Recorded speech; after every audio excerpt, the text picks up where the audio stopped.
Alright, so as we make our way to the Apple Script Trigger tool, the most important tool of them all, we have only two more tools to go, which we're going to talk about today. We have the control slider and we have the control split. So let's get right to it. Let me drag the slider into my pipe here. And we're going to use the A-list tool to check the MIDI messages we're sending out as well.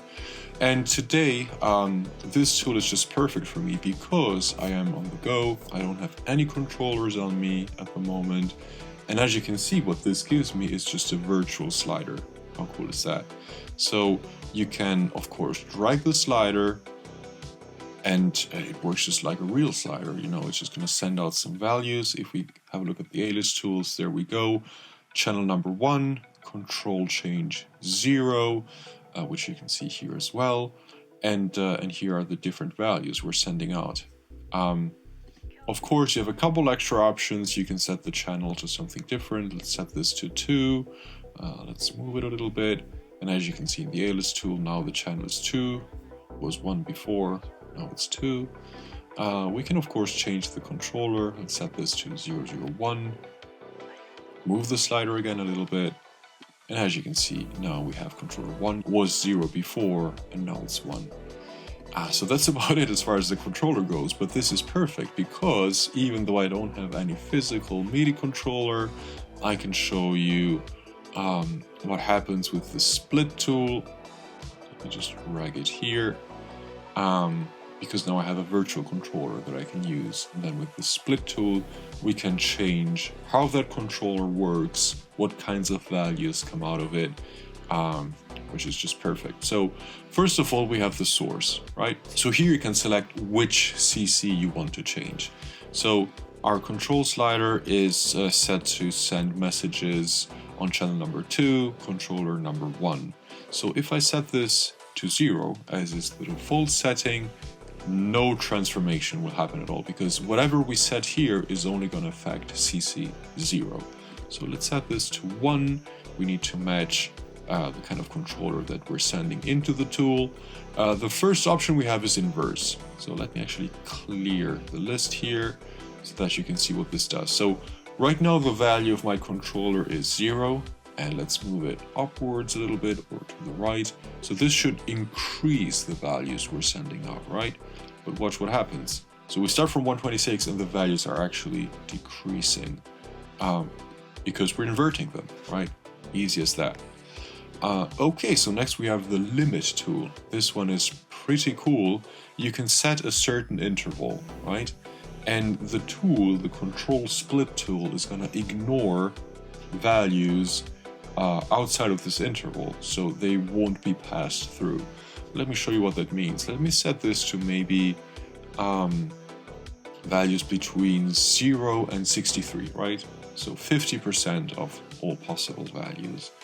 Again, let me clear the A-list here, and actually let me move this back to 0 and then clear the A-list. So we start from 0. We move upwards or to the right. 63 should be around here, right? So let's go past that.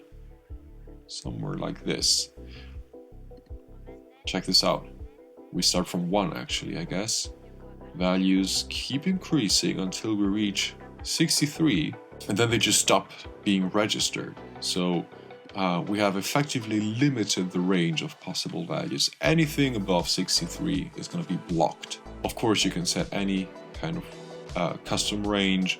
You could block anything outside of values between, I don't know, 10 and 63, right? So values between 0 and 9 would be blocked. Values between 10 and 63 would be sent through, and anything above 63 would be blocked. Very useful, especially when used together with the scale tool. This is kind of where this tool shines, in my opinion.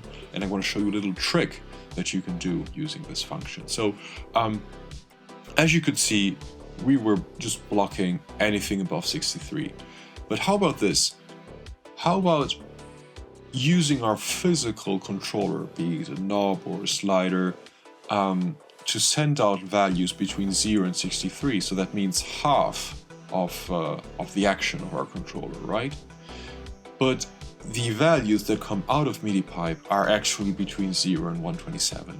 So basically every increment by 1 on our physical controller corresponds to an increment by 2 coming out of MidiPipe, so that when we reach 63, we effectively send out 127. We can do that using the scale tool. And in fact, it is already set up exactly the way it should be. Let's check out what happens. Let me set this back to 0. Let me clear the list here. So let's move our slider all the way up to around 63, which is about here. Watch what happens this time. This time we enable scale, and as you can see, our values don't stop at 63. They go up all the way to 127. And the interesting thing is, the increments, they are not increasing by units of 1.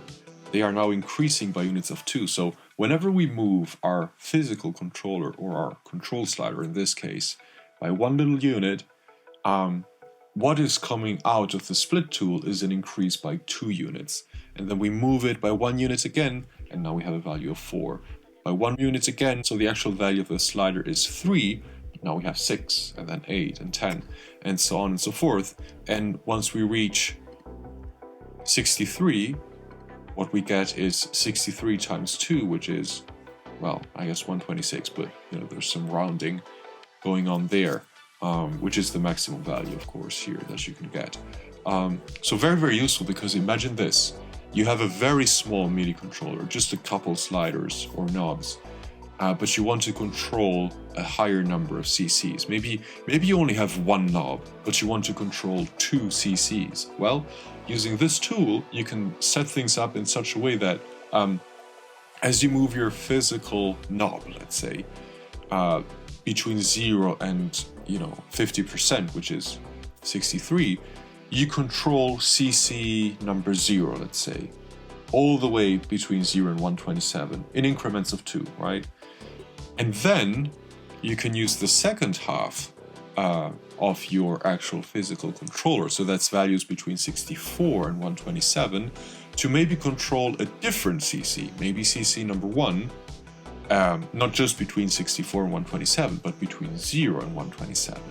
So you can, with 1 knob or 1 slider, you can control 2 separate CCs, which is exactly what I used to do when I had my small iRig Mini Keys keyboard. In this video, the first half of my knob was controlling the pitch band. So if I set it to 0, I would pitch things down by 2 semitones, and as I move closer to 50%, the pitch would go back to 0, and then anything above 50% was controlling modulation. So I could pitch things down, pitch them up again, and then apply some vibrato, for instance. Pretty cool stuff. So yeah, that was the scale tool.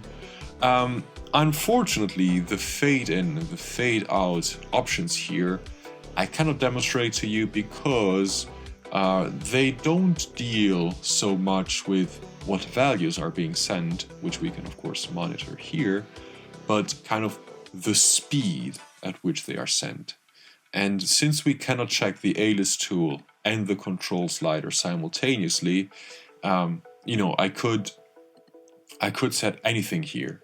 But as I move my slider, the A-list tool is just going to record those values. It's not going to show me how quickly they are being sent. So I cannot show that to you because I don't have any physical controllers, but I can sort of explain to you what it does. But I would definitely recommend that you kind of experiment a little bit yourself with this to see exactly how they react. So basically, the gist of it, if you don't mess with your MIDI messages, right? You move, let's say, your knob. And so the virtual parameter on your synth or track or whatever it is that you're controlling with that physical knob, they kind of move together in perfect sync, right? As you increase the values with your knob, they increase in the software as well. And as you decrease them, so do the values in the software. With the fade in and fade out tool, we can kind of change the way that the software parameter reacts to changes on the physical knob. And so with the fade in, you can set again an interval. So let's use the usual values of 0 to 63. So what that means is that as you turn your physical knob, right, your virtual knob is going to lag behind a little bit. So maybe it moves like this, right? The physical knob moves quicker than the virtual knob, but then at a certain point, the virtual knob accelerates to make up for the lost values. And as you reach 63, so that's the upper limit of our interval, as you reach 63, from that point onwards, they are in perfect sync again, right? So it moves a little bit like this. The physical knob moves quicker, the virtual knob lags behind, then it accelerates, and then at 63 they are at the same value again, and then they move in perfect sync. This is how I think it works. I tested this a little while back, and I think this is how it works. Fade out would be the opposite. Again, sorry, I apologize for not being able to show you this, but even if I applied some fade in, and move the slider, all we could see in the alias tool is just the values. We don't see the speed at which they are being sent, so there would be no point. But this is kind of a general idea of how it works. Please do experiment with this and find the actual interval values that work best for you and your scenario. And if you find that it works a little differently from how I explained it, please do write a comment and, you know, help us all out here. Okay, so those were the control split options. Of course, we have some extra options. If you've watched any other video in this series, you know that these are sort of a standard feature of most tools. You can, of course, duplicate the original message. So let me show that to you real quick. Let's invert our message here, right? So as we move our slider to the right, the values should be decreasing because we're inverting the message, right? But as you can see,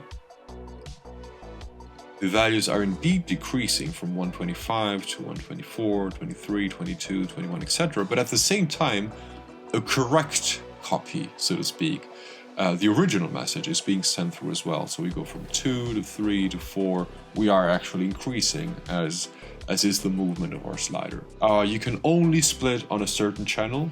This is perfect because our tool is set to channel number 2. If we activate this, it means that whatever transformation we set up here is only going to be applied for messages coming on channel number 1. So let me clear this. Let me move my slider back to 0. As you can see, it's not being inverted, right? It's just the original unscathed message. No inversion happening because we set this to only work on channel number 1, which is not the channel that we're using. So no transformation is taking place.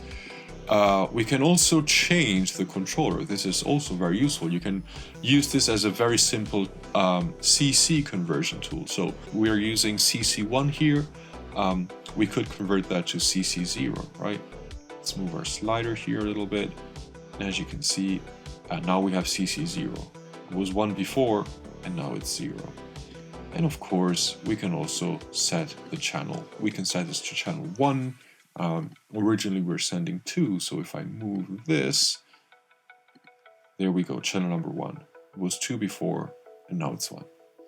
Right, so that was the control split tool. Again, sorry about the fade in, fade out part. Please do write a comment if they work a little differently from how I explained it. And yeah, we've made it, folks. We've actually made it to the AppleScript trigger tool. So next time we're going to talk about this one. This is by far the most powerful tool of them all. So please be looking forward to that. And yeah, thanks for watching the video. I'll see you on the next one next week. Take care.